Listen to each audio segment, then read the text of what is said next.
लड़ाई में मेरी मौत भी हो जाती है तो मेरा अंतिम संस्कार ना किया जाए, मुझे जलाया दफनाया न दिया जाए, बल्कि जो मेरी मृत शरीर है उसके टुकड़े टुकड़े कर कर इन भ्रष्टाचारी अधिकारियों को दे दिया जाए, जिससे इनका पेट भर सके। संघर्ष करो, हम तुम्हारे।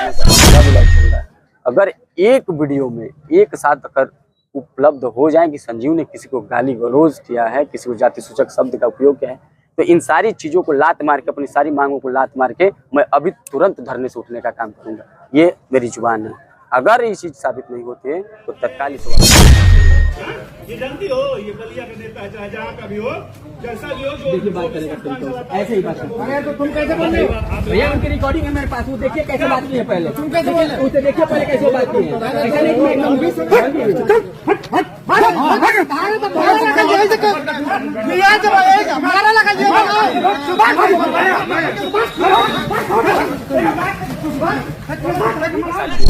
लिखित दे सकता हूँ और आपके समक्ष में ये चीज दावे के साथ कर रहा हूँ, और ये मैं अपनी बात को रख रहा हूँ। अगर बात से पलटा तो मैं भड़वा हो जाऊंगा। मैं चूड़ी पहन के नहीं आया हूँ समाज सेवा करने, मैं हथकड़ी पहनने की भूते रखता हूँ। अगर मैंने कहीं भी जो मेरे ऊपर धाराएं लगाई, अन्य लोग में सबके ऊपर जो भी धाराएं हैं उसमें FIR अपलोड कीजिए, उनको गिरफ्तार कीजिए, और मैं सस्पेंड की या तबादले की बात नहीं करूँगा, और ना ही मैं कर रहा हूँ। उनको बर्खास्त कीजिए, किसी एक को नहीं, जो लोग हैं सबको बर्खास्त कीजिए। किसान दुर्घटना बीमा में अप्लाई किए थे, जिसकी समय अवधि होती है कि 180 दिन के अंदर में भुगतान हो जाना चाहिए, और दूसरा जो समय सीमा होता है कि 45 दिन के अंदर में वो DM के बेंच पे चली जानी चाहिए। तो खैर मैं 45 दिन की बात नहीं करता हूँ, 180 दिन पे आते हैं। 20 या 22 फरवरी को 180 दिन होने वाला है। 180 दिन के अंदर में अगर भुगतान नहीं होता है तो चीज़ें खत्म हो जाती हैं। वो महिला बेचारी परेशान थी, बार बार उनसे प्रेशर दिया जाता था रिश्वत के लिए। जब मेरे संज्ञान में मामला है, अभी उस महिला ने बताया, यहाँ महिला बैठी हुई थी, लेकिन महिला को बहुत देर तक रोकना मुझे उचित नहीं लगा। उनका बाइट है, मैं बाइट आप लोगों को दे दूंगा। उन्होंने बताया कि उनसे बार बार प्रेशराइज किया जा रहा था रिश्वत के लिए, यहाँ तक कि दिसंबर के दूसरे सप्ताह में उन्होंने 5000 रुपये की रिश्वत भी दी है। और जब ये चीज़ें हमारे पास आई, मैंने लेखपाल से, मैं पहले इससे SDM साहब से शिकायत की इसकी, और उसके बाद से मैंने SDM से लेखपाल से बात किया, लाल साहब प्रजापति हैं, उन्होंने मेरे से भी खर्चे की बात की। मैं बोला कि ठीक है। जब मैं गया, मैं उनसे बताया चैम्बर के बाहर से कि आपको रिश्वत चाहिए, मैं रिश्वत दूंगा। देखिए, मैं विधि का छात्र और मुझे कानून की जानकारी है। मुझे पता है कि रिश्वत देना गलत है, रिश्वत देना अपराध है, लेकिन मैं फिर भी रिश्वत दूंगा। मैं सबको रिश्वत दूंगा, हर बड़े अधिकारी को रिश्वत दूंगा, हर छोटे अधिकारी को रिश्वत दूंगा। जो लोग मेरे से रिश्वत मांगेंगे मैं रिश्वत दूंगा। मेरे पास नहीं होगा मैं भीख मांग के दूंगा, क्योंकि मैं जानता हूँ, मेरे साथ साथ सब लोग जानते हैं कि बिना रिश्वत के कुछ नहीं होने वाला है। चाहे सरकार किसी की भी हो, चेहरे बदलते हैं, सिस्टम वही रहता है। मैं अभी भी, अब देख रहे होंगे, मैं विस्थापन कर रहा हूँ। कल हमारे पास 1500 रुपये इकट्ठा हुआ था, मैंने लेखपाल का अकाउंट में डलवाया उसका, तो मैं रिश्वत दूंगा। मैं उनसे बोला नंबर भी आप जी, उनका फ़ोन पे नंबर है, हमने उस पर डलवाया। उस पर हमारे हज़ारों समर्थक 1-1 रुपये का सहयोग डाल रहे हैं। मैं उनसे बोला कि मैं रिश्वत दूंगा, आपको ऑन कैमरा दूंगा। ये सुनते ही सब लोग आग बबूला हो गए। उनको पहले से योजना थी, मुझे फ़ोन करके घर से बुलाया गया था, और मेरे साथ किसी बड़ी घटना को अंजाम देने के श्रेय से मुझे बुलाया गया था। मेरी हत्या कराने के उद्देश्य से वो लोग बुलाए थे। मैं गया तो लगभग में 20-25 लोगों की संख्या थी, और जब मैं बताया कि मैं आपको रिश्वत दूंगा, ऑन कैमरा दूंगा, अचानक से सब मेरे ऊपर आग बबूला हो गए, और पूरी योजनाबद्ध तरीके से मेरे ऊपर अचानक से हमला कर दिया। उसमें देखा जा रहा है मैं एकदम शालीन तरीके से खड़ा हूँ, मैं भैया भैया कह के बात कर रहा हूँ, और मेरे ऊपर ऐसा मेरे साथ ट्रीट किया जा रहा था, ऐसा मेरे साथ व्यवहार किया जा रहा था जैसे मैं किसी दूसरे देश का आतंकवादी हूँ, कोई आवारा कुत्ता हो। उस हिसाब से लोग मेरे साथ व्यवहार कर रहे थे, उस हिसाब से मेरे ऊपर हमला किया गया। मेरे सहयोगी थे, उनका पावर बैंक, घड़ी छीना गया, उसकी वीडियो सब कुछ है हमारे पास। घड़ी छीनने की भी वीडियो वायरल है, मुझे मारने पीटने की भी वीडियो वायरल है, और माँ बहन की गाली दी गई, जान से मारने की धमकी। उतना होने के बाद भी लेखपाल जो है कि बोल रहे हैं कि तुम यहाँ तहसील से बाहर निकलो, तुमको बताएंगे। आप बताइए, कोई फरियादी क्या कर सकता है, किसके पास जाएगा? SDM साहब को संज्ञान, SDM साहब को संज्ञान में है। उसके बाद मैं आया यहाँ धरने पे, मैं बैठा, धरने पे बैठे हुए मुझे 48 घंटे से ऊपर हो गए, और अभी तक कोई कार्रवाई नहीं। हाँ, कार्रवाई हुई है, मेरे ऊपर SC/ST के मुकदमे लिख दिए गए, और उसके साथ 10 गंभीर धाराओं में मेरे ऊपर मुकदमे लिखे गए हैं, मेरे साथियों के ऊपर मुकदमे लिखे गए हैं। ये न्याय मिला है हमको। जो जिम्मेदार अधिकारी आते हैं, SDM साहब शायद छुट्टी पे थे, उनके अनुपस्थिति में तहसीलदार थे, और ये सबको ज्ञात है कि जब SDM नहीं रहते हैं तो उनकी अनुपस्थिति में SDM के नीचे जो होते हैं तहसीलदार ही इस तहसील के सबसे बड़े अधिकारी होते हैं और जिम्मेदार अधिकारी होते हैं। वो हमसे बताते हैं, उनकी भी वीडियो है हमारे पास। लाइव भी चला था, ऐसा नहीं कि लाइव वीडियो से आपको छेड़छाड़ कर सकते हैं, चोर मरोड़ के नहीं दिखाया जा रहा है ऊपर। वो डायरेक्टली बोलते हैं कि छोटी घटना है। जब एक जिम्मेदार अधिकारी इस तरह का बयान देता है ये छोटी घटना है, किसी विधवा महिला से 10,000 रुपये की रिश्वत लेना छोटी घटना है, एक अकेले व्यक्ति पे, वो भी राजपत्रित अधिकारी का इस तरह का बयान, राजपत्रित अधिकारी जो सरकार के नौकर हैं वो इस तरह से हमला करते हैं, तो इससे बड़ा निंदनीय कुछ हो ही नहीं सकता है। उनका बयान आता है छोटा घटना है, बिना मतलब का टूल दिया जा रहा है इसको। तो इन्हें सुन के कहीं ना कहीं पीड़ा होती है और कहीं ना कहीं प्रश्न खड़ा होता है हमारे न्यायपालिका पे, कहीं ना कहीं प्रश्न खड़ा होता है हमारी इस लोकतंत्र की व्यवस्था की। लोकतंत्र है, ये हिटलरवाद नहीं है, ये लोगों को समझना होगा। और आज मैं अकेला नहीं बैठा हूँ, मैं अपने लिए नहीं बैठा हूँ, मैं एक सामाजिक कार्यकर्ता हूँ। हमारी एक एनजीओ श्री सारथी सेवा संस्थान, उसके माध्यम से मैंने आज तक हजारों लोगों को ब्लड दिलवाया। ऐसा मैं नहीं बोल रहा हूँ, आप देखिएगा सोशल मीडिया आप चेक कीजिए, सारथी सेवा संस्थान का मेरा चेक कीजिए, यहाँ जो लोग हैं उनसे आप मेरे व्यक्तित्व के बारे में बात कीजिए। यहाँ पर कल को आप एक महिला के लिए, विधवा महिला के लिए लड़ने के लिए तैयार थे जी। आज आपके साथ सैकड़ों लोग यहाँ पर मौजूद हैं और पूरे उत्तर प्रदेश के जो देख रहे हैं कहीं ना कहीं आपको सपोर्ट कर रहे हैं लोग। एकदम सपोर्ट कर रहे हैं। आप स्वतः देखिए, आप लोग गाजीपुर से आए हुए हैं, मेरे पास इलाहाबाद विश्वविद्यालय से फोन आ रहा है, मेरे पास गोरखपुर से लोग चल करके आ रहे हैं। तो ये जनपद की तो बात ही छोड़िए, तहसील की बात छोड़िए, तो पूरे प्रदेश का मामला बन चुका है, उसमें सब लोग आ रहे हैं। क्योंकि अब समझ में ये नहीं आ रहा है कि पता नहीं किस चीज का लालच है या दबाव इन अधिकारियों के ऊपर जो मेरे साथ ही दुर्व्यवहार कर रहे हैं, दोहरा राजनीति या दोहरा व्यवहार मेरे साथ किया जा रहा है। अब तक ये मामले को संज्ञान में ले लिखे हैं, अब तक कोई भी कार्रवाई नहीं हुई है दोषियों के ऊपर। मेरी मांगे हैं और मैं उस मांग के साथ बैठा हुआ हूँ और मैं उस संकल्प के साथ बैठा हूँ कि अगर यहाँ से उठेगी तो संजीव की अर्थी उठेगी, अगर न्याय के बिना उठती है तो।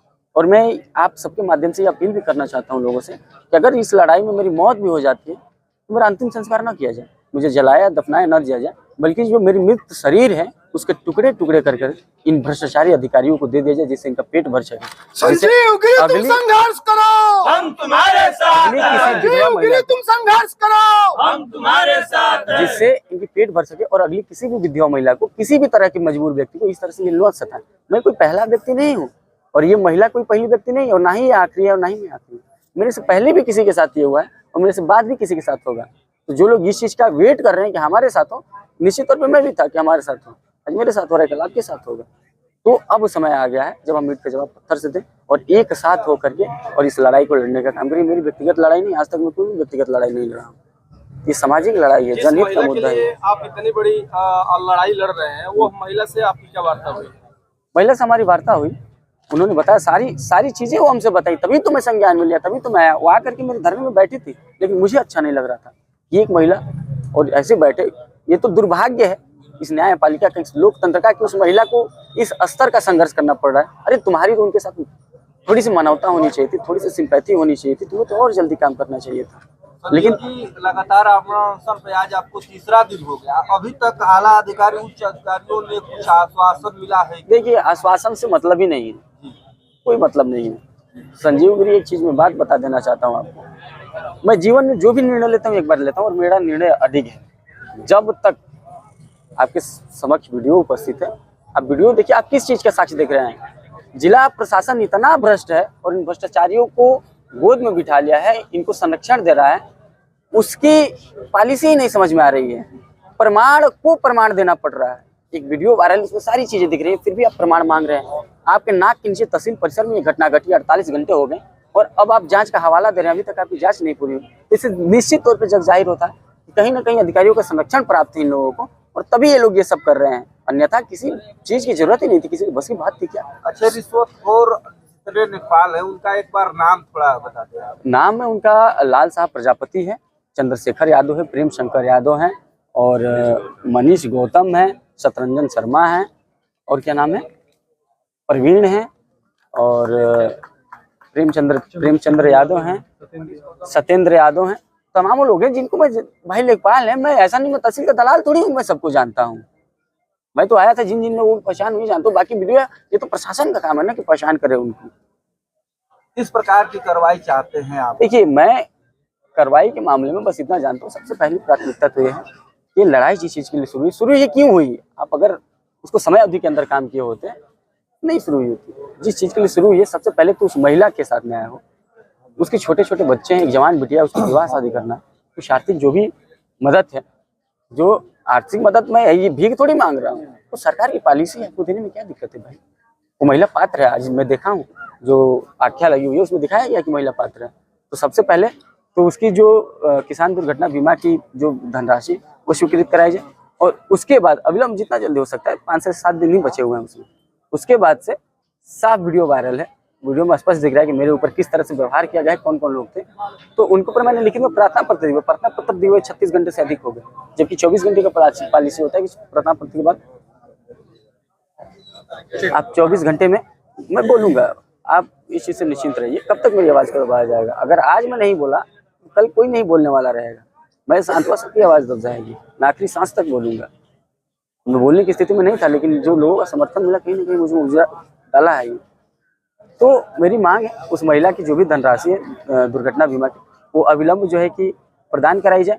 दूसरी चीज़, जो भी लोग उसमें संलिप्त थे, मैंने एप्लीकेशन दिया है, और जो अन्य लोग अज्ञात में, सबके ऊपर जो भी धाराएं हैं उसमें FIR अपलोड कीजिए, उनको गिरफ्तार कीजिए। और मैं सस्पेंड की या तबादले की बात नहीं करूंगा, और ना ही मैं कर रहा हूं।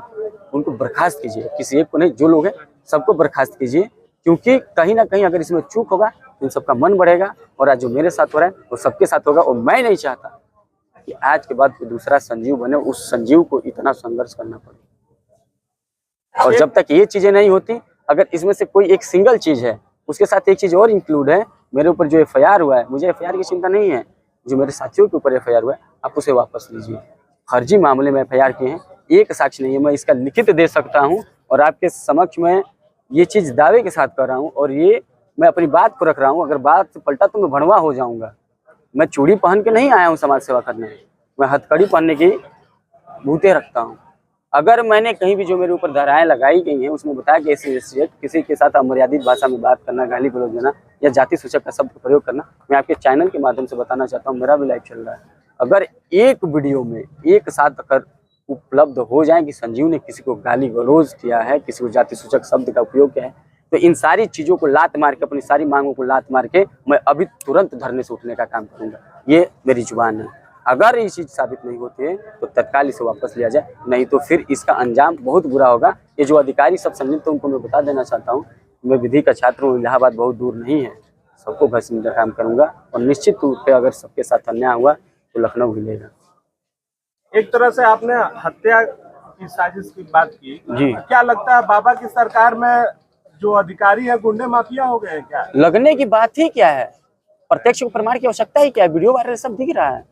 अगर मैं वहां से नहीं भगा होता और स्थानीय भीड़ नहीं इकट्ठा हुई होगी तो निश्चित तौर पे मेरे साथ हो जाता, ये मेरी हत्या हो जाती। और अभी भी मुझे संशय है, मुझे डर है भाई। उन्होंने जिस तरह से मुझे धमकाया, जान से मारने की धमकी दी कि तुम बाहर निकलो, तुमको देख लेंगे, क्या मतलब निकलता। और जिस बाबा की आप बात कर रहे हैं, बुलडोजर बाबा की, अगर उनके यहाँ खौफ होता तो अधिकारी इतने बेलगाम तो नहीं हुए होते। एक तरह से दावा करते हैं भ्रष्टाचार मुक्त हो गया प्रदेश, उत्तम प्रदेश हो गया है। मैं दावे की किसी भी बात नहीं करूंगा। क्यों नहीं करूंगा? दावे से बेहतर है कि हम प्रत्यक्ष देखें, वर्तमान की स्थितियां देखें। इसे देख करके आप लोगों को आकलन करना होगा कि कहां तक सत्यता है इसमें। मैं किसी भी जाति मजहब पार्टी की बात नहीं करूंगा, ना मैं इनसे जुड़ा हुआ हूँ, ना मैं किसी तरह का वास्ता है किसी से भी, लेकिन जो जेन्युइन मामला है मैं उसे बोलूँगा।